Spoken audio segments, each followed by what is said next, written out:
தரமான பிஓபிஎஃப் சிஸ்டனை கேட்டு வாங்குங்க. தரமான பிஓபிஎஃப் ஜெஸ்டா. தரமான பிஓபிஎஃப் ஜெஸ்டா. தேநீரின் உன்னத கிளை. செய்திகள் தொடர்கின்றன. டெங்கு ஒழிப்பு தேசிய வாரத்தினை முன்னிட்டு மக்களை தெளிவுபடுத்தும் நிகழ்வொன்று கொழும்பில் இன்று நடைபெற்றது. சுகாதார அமைச்சர் மைத்ரிபால சிறிசேன தலைமையில் இந்த நிகழ்வு இடம்பெற்றது. ஊடகமுள்ள ஸ்ரீ விஜயராம மத்திய கல்லூரியில் நடைபெற்ற இந்த நிகழ்வில் சுகாதார அதிகாரிகள், ஸ்ரீ சவர்தனபுர கோட்டை மேயர், ஆசிரியர்கள், பெற்றோர்கள், மாணவர்கள் என பலரும் கலந்து கொண்டிருந்தனர். இதன்போது டெங்கு ஒழிப்பு தொடர்பில் விளக்கம் அளிக்கப்பட்டது. நிகழ்வின் பின்னர் இவர்கள் ஊடகமுள்ள டிப்போ வளாகத்தை சோதனை செய்த போது அங்கு டெங்கு நோய்கள் பரவும் அபாயம் உள்ளதாக கண்டறியப்பட்டது.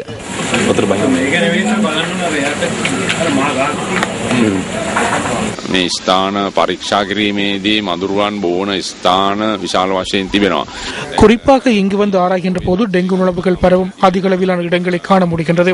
இந்த இடத்தில் நீர் வழிந்தோடாத பல இடங்களை காணக்கூடியதாக உள்ளது. கழிவுப் பொருட்களை அகற்றுகின்ற விடயம் தொடர்பிலும் இந்த நிறுவனங்கள் கவனம் செலுத்த வேண்டும். மக்கள் வாழ்கின்ற வீட்டுச் சூழல்களை சுத்தப்படுத்துவதற்கு நாம் எந்தளவு முயற்சிகளை மேற்கொண்டாலும் பொது நிறுவனங்கள் இது தொடர்பில் அதிக அவதானம் செலுத்தாவிட்டால் நாம் எடுக்கின்ற முயற்சிகளின் பலன் இல்லாமல் போகும். இதற்கு எதிராக சட்ட நடவடிக்கை எடுக்கப்படுமா? சட்ட நடவடிக்கை எடுப்பதல்ல, நிறுவனத்தில் உள்ள அனைவரும் ஒன்றிணைந்து இதனை சுத்தப்படுத்த வேண்டும். சட்ட நடவடிக்கை எடுப்பதற்கு முன்னர் அனைவரும் தமது பொறுப்புகளையும் கடமைகளையும் உரிய முறையில் நிறைவேற்றினால் சிறந்தது. ஊடகமுள்ள இலங்கை போக்குவரத்து சபை ஸ்ரீ சவர்தனபுர கோட்டை மாநகர சபைக்கு உட்பட்ட பகுதியில் அமைந்துள்ளது. எனினும் இந்த பகுதியை பரிசோதிப்பதற்கு முன்னர் நடைபெற்ற வைபவத்தின் போது மாநகர சபையின் மேயர் இவ்வாறான கருத்தை வெளியிட்டிருந்தார்.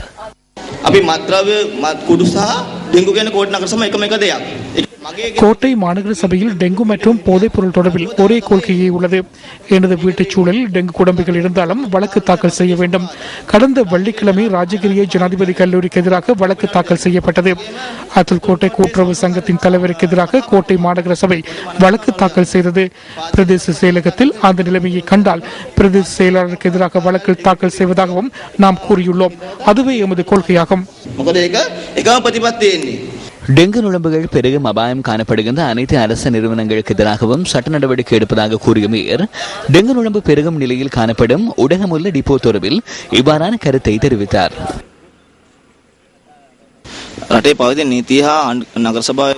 நாட்டில் உள்ள சட்டத்திற்கு ஏற்பவும் நகர சபைகளுக்குரிய யாப்பிற்கமைவும் வேறு நிறுவனங்களுக்கு சென்று பௌதிக ரீதியில் உதவி புரிய முடியாது.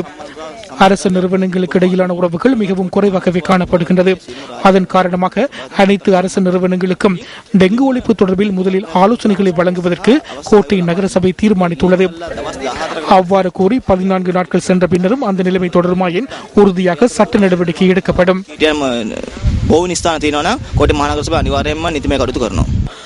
டெங்கு நுளம்புகள் பெருகும் வகையில் சூழலை வைத்திருந்த பல அரசு நிறுவனங்கள் தொடர்பில் நியூஸ் ஃபர்ஸ்ட் பல தடவைகள் செய்தி வெளியிட்டிருந்தது.